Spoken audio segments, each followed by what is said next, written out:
Las 12 piedras tomadas del Jordán, monumento conmemorativo, Josué capítulo 4. Cuando todo el pueblo terminó de cruzar el río Jordán, el Señor dijo a Josué: elijan a un hombre de cada una de las 12 tribus de Israel y ordénenles que tomen 12 piedras del cauce, exactamente del lugar donde los sacerdotes permanecieron de pie. Díganles que las coloquen en el lugar donde hoy pasarán la noche. Entonces Josué reunió a los 12 hombres que había escogido de las 12 tribus y dijo: vayan al centro del cauce del río hasta donde está el arca del Señor su Dios, y cada uno cargue al hombro una piedra. Serán 12 piedras, una por cada tribu de Israel, y servirán como señal entre ustedes. En el futuro, cuando sus hijos les pregunten ¿por qué están estas piedras aquí?, ustedes responderán: el día en que el arca del pacto del Señor cruzó el Jordán,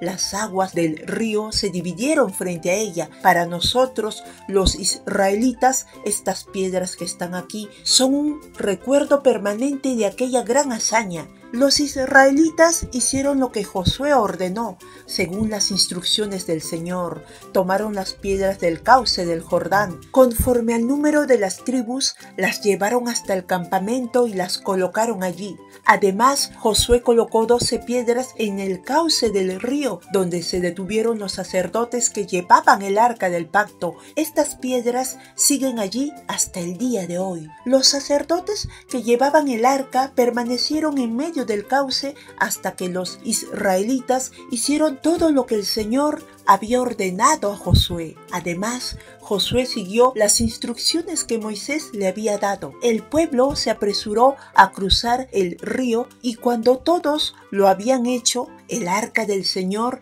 y los sacerdotes cruzaron también en presencia del pueblo.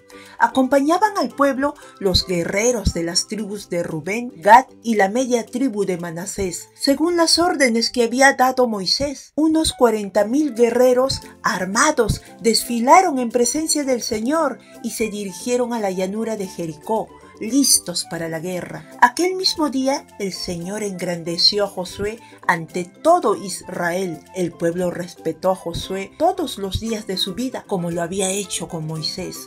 Luego el Señor dijo a Josué: a los sacerdotes portadores del arca que tienen las tablas del pacto, da la orden de que salgan del Jordán. Josué ordenó a los sacerdotes que salieran, y así lo hicieron, portando el arca del pacto del Señor. Tan pronto como sus pies tocaron tierra firme, las aguas del río regresaron a su lugar y se desbordaron como antes. Así, el día 10 del mes primero, el pueblo de Israel cruzó el Jordán y acampó en Gilgal, al este de Jericó. Entonces Josué erigió allí las piedras que habían tomado del cauce del Jordán y se dirigió a los israelitas. En el futuro, cuando sus hijos les pregunten ¿por qué están estas piedras aquí?, ustedes responderán: porque el pueblo de Israel cruzó el río Jordán en seco. El Señor, Dios de ustedes, hizo lo mismo que había hecho con el Mar Rojo, cuando lo mantuvo seco hasta que todos nosotros cruzamos. Esto sucedió para que todas las naciones de la tierra supieran que el Señor es poderoso